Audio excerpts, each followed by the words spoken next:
Hello, how are you today? I am Susu of Suesueandthewolfman, and I'm on my own. Wolfman's not feeling well, but he should be back soon. I wanted to finish the documentary series, reaction series that I started with you, which is called Mayday in the Making, and I was going to do episodes 1, 2, 3, 4, 5, 6. Well, I just got so enthralled watching it that I did 3, 4, and 5 in my last video, and I corrected the titling and everything.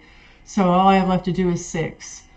So this is me short, but I'm really interested to find out about how things go with Corona, because the first thing you hear on this is then Corona hit.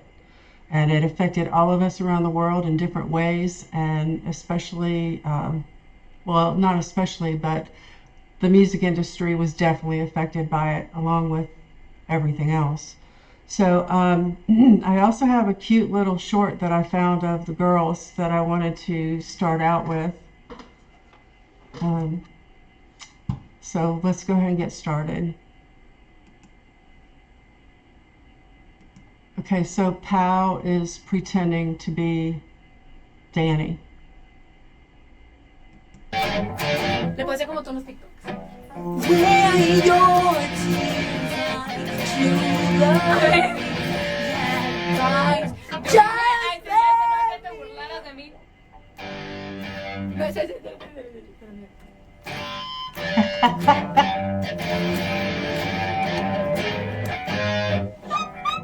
que te salga. Uy, ay, Dios mío, ¿puedes tocar la boca mía? Así lo hace Ale, a veces tú. Very cute. Sisters imitating each other. I love that. You can tell family does that all the time. So, and she did look just like her sister, didn't she? I'm still trying to figure out where the camera is because we moved our webcam and got a light behind it. So hopefully we'll get used to it. All right, so this is episode 6 of Mayday in the Making. Our girls, Pau, Allie, and Danny. COVID. Once we signed with Lava, we didn't want to lose any time. The band was about to go on a tour, and then COVID hit, so everything that they were working on got canceled. And so they shifted the target immediately to, okay, we're going to make the record now. And David Bendeth was a name that crossed between options that they brought to the table and options that we had seen. Really quickly, it became, okay, let's get him on a Zoom. We had a Zoom call with him. Like there was just like a connection. We shared the same vision. We were actually very excited, very nervous as well, because we knew it was gonna be like tough. Teenagers are different than any other band. You know, they're very pliable. We were really nervous. Looking back, I was just going to say pliable. Oh, look at Pau's face. I was going to say pliable, absolutely. on that call, David was also nervous. Like we see it, and I was like, "Why were you nervous?" Like we were shaking. You are David Bendeth.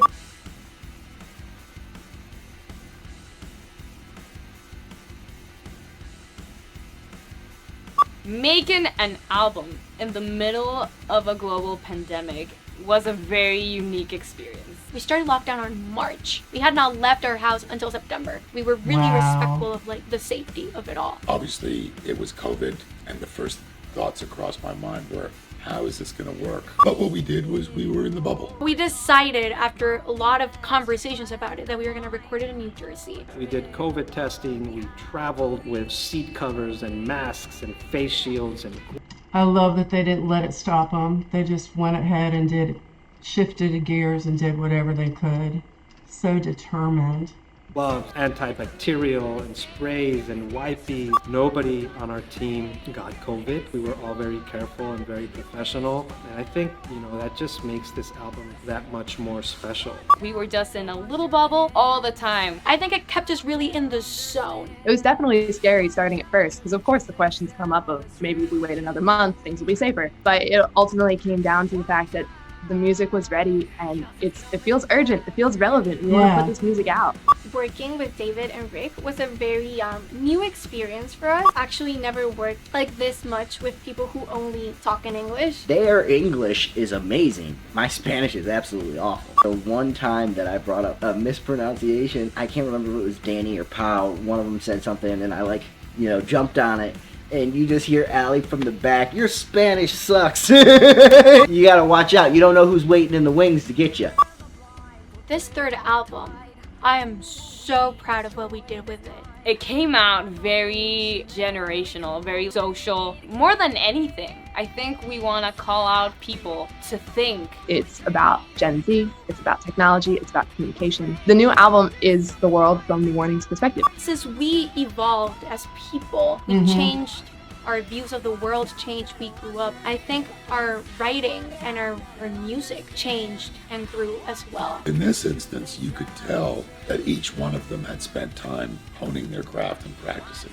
I saw a crack in the door where I could push them and I could open a world to them where they could be less rigid. Even though it's tough and they don't like it, they're built to withstand it.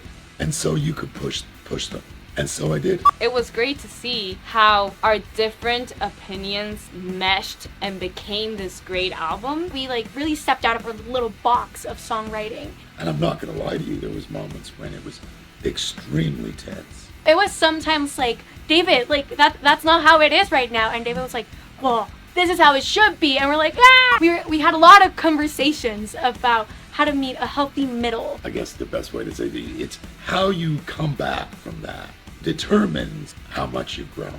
Working with them was incredible, and we all got to learn so much from the process. I feel super confident about the next steps I'm taking as a musician because I got to learn from the pros. All the work with David Bender, it was a blessing. It was amazing. I already missed them. We were with them for so long. I think that says a lot about these girls because when you write your own music and it's your craft, the lyrics and the instrumental part, and then someone else comes in and says, well, I've been around longer, I know better, let's look at it this way, who's a record producer.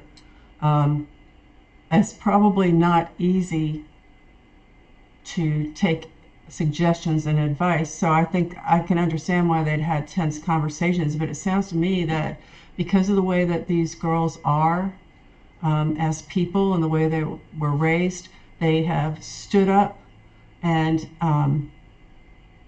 fought for their creative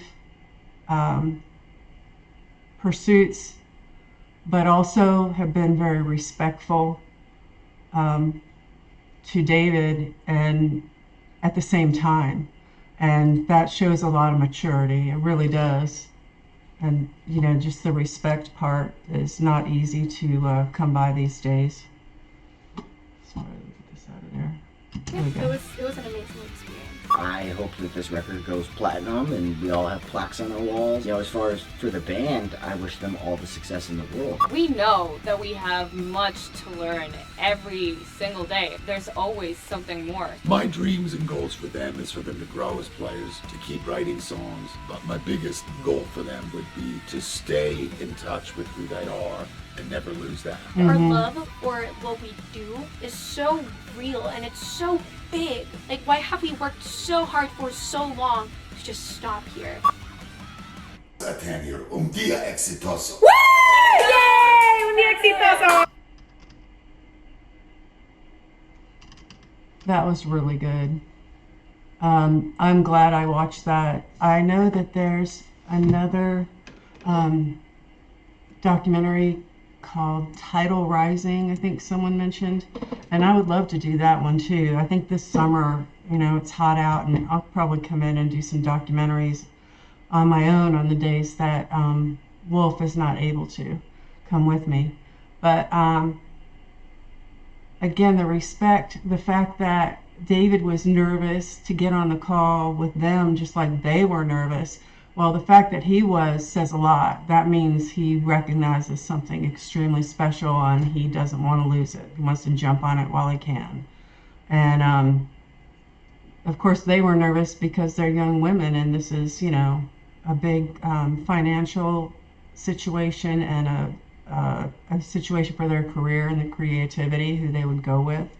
So it sounds like it's been a really good match. And what he said is, I would recommend more than anything, don't lose yourself in this whole process. And I think that's really good advice. And I would listen to him because he's probably seen a lot of young musicians who started out as teens lose their way. And it sounds like he has great hopes and dreams and feels very confident with how big as superstars these girls are becoming, have become, and will continue to. So I loved the whole thing. Yay. Yay, the warning. If you have any other warning for me to do besides tidal rising, let me know. I did, my friend Chris commented and said that I hadn't done, or we hadn't done Kool-Aid, Amor, and Z. And I know those three we'll be getting to, and I'm sure there are others that we may have covered in a lyric video in the beginning, but now there's a good live version. I always like to look at a live version if we can. And yeah, this has been great. Thank you guys for introducing me to the warning. Thank you for continuing to support them. As we close out today, if you like my video, please give me a thumbs up. Comment down below on what else you'd like to see me react to, or me and Wolf react to. Share it with your friends. And at the corners of your screen, there should be a subscribe and a PayPal donation button. If you would like to subscribe, we'd love to have you join us. We're getting close to 10,000 subscribers, and love to have anybody along who likes to listen to music with us. And the donation is for PayPal to help keep our channel running. So until we see you again, be blessed. And as Wolfman says, don't hurt anybody.